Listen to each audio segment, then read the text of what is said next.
తెలంగాణ ముఖ్యమంత్రి రేవంత్ రెడ్డి మే 28న హైదరాబాద్లోని అమీర్పేట మైత్రివనం చౌరస్తాలో దివంగత మహానటుడు, ఉమ్మడి ఆంధ్రప్రదేశ్ మాజీ ముఖ్యమంత్రి నందమూరి తారక రామారావు 23 అడుగుల భారీ కాంస్య విగ్రహాన్ని ఆవిష్కరించారు.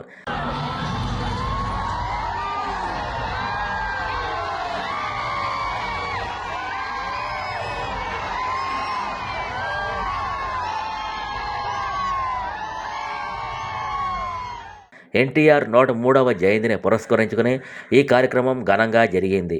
గతంలో జరిగిన జూబ్లీహిల్స్ నియోజకవర్గ ఉప ఎన్నికల ప్రచారంలో భాగంగా మైత్రివనం కూడలిలో ఎన్టీఆర్ విగ్రహాన్ని ఏర్పాటు చేస్తామని రేవంత్ రెడ్డి హామీ ఇచ్చిన సంగతి తెలిసిందే.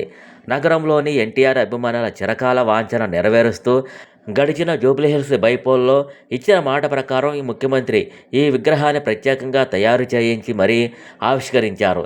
ఈ విగ్రహ ఏర్పాటు ప్రక్రియ విజయవంతం కావడంలో స్థానిక ఎమ్మెల్యే నవీన్ యాదవ్ ప్రత్యేక చొరవ తీసుకున్నారు. అధికారులతో సమన్వయం చేసుకుంటూ విగ్రహ స్థాపన పనులను ఆయన దగ్గరుండి పర్యవేక్షించారు. నగర నడిబొడ్డున ఎన్టీఆర్ భారీ విగ్రహాన్ని ఆవిష్కరించడం పట్ల నందమూరి అభిమానులు, తెలుగు ప్రజలు హర్షం వ్యక్తం చేస్తున్నారు. ఈ కార్యక్రమంలో పలువురు ప్రజాప్రతినిధులు, ఉన్నతాధికారులు, భారీ సంఖ్యలో ఎన్టీఆర్ అభిమానులు పాల్గొన్నారు.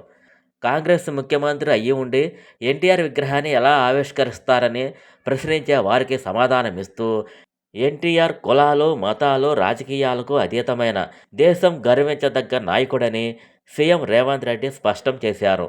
డాక్టర్ బిఆర్ అంబేద్కర్, ఇందిరాగాంధీలతో పాటు ఎన్టీఆర్ కూడా ఈ దేశ జాతి రత్నమని ఆయన కొనియాడారు. ఇందిరమ్మ మాకు ఎంత ముఖ్యమో ఎన్టీఆర్ కూడా అంతే ముఖ్యం. ఇందిరమ్మ ఒక తరం అయితే ఎన్టీఆర్ ఒక శకం. వాళ్ళిద్దరి కలయికనే ఈనాటి ప్రజాపాలన.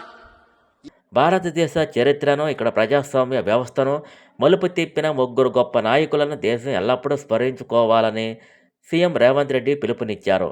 డాక్టర్ బిఆర్ అంబేద్కర్, ఇందిరాగాంధీ, ఎన్టీఆర్లను భారతదేశ జాతి రత్నాలుగా అభివర్ణించిన ఆయన ఈ ముగ్గురు నాయకులు తీసుకున్న విప్లవాత్మక నిర్ణయాలు దేశాన్ని ప్రగతి పదంలో నడిపించాయని పేర్కొన్నారు. బీఆర్ఎస్ అధినేత కేసీఆర్కు రాజకీయ భిక్ష పెట్టిందే అన్న ఎన్టీఆర్ అని రేవంత్ రెడ్డి వ్యాఖ్యానించారు. ఎన్టీఆర్ నీడన బతికి ఈరోజు ఆయనను తక్కువగా చేసి మాట్లాడటం సరికాదని విమర్శించారు. ముఖ్యమంత్రి హోదాలో ఎన్టీఆర్ విగ్రహాన్ని ఆవిష్కరించే అవకాశం రావటం తన జీవితంలో మర్చిపోలేని ఒక మధుర జ్ఞాపకమని సీఎం రేవంత్ రెడ్డి భావోద్వేగానికి లోనయ్యారు. ఈ విగ్రహ ఆవిష్కరణ సందర్భంగా మైత్రివనం ప్రాంతమంతా పసుపు జెండాలు, ఎన్టీఆర్ ఫ్లెక్సీలు, అభిమానుల జై ఎన్టీఆర్ నినాదాలు మరియు ఆయన సినిమా డైలాగులతో మారుమోగింది.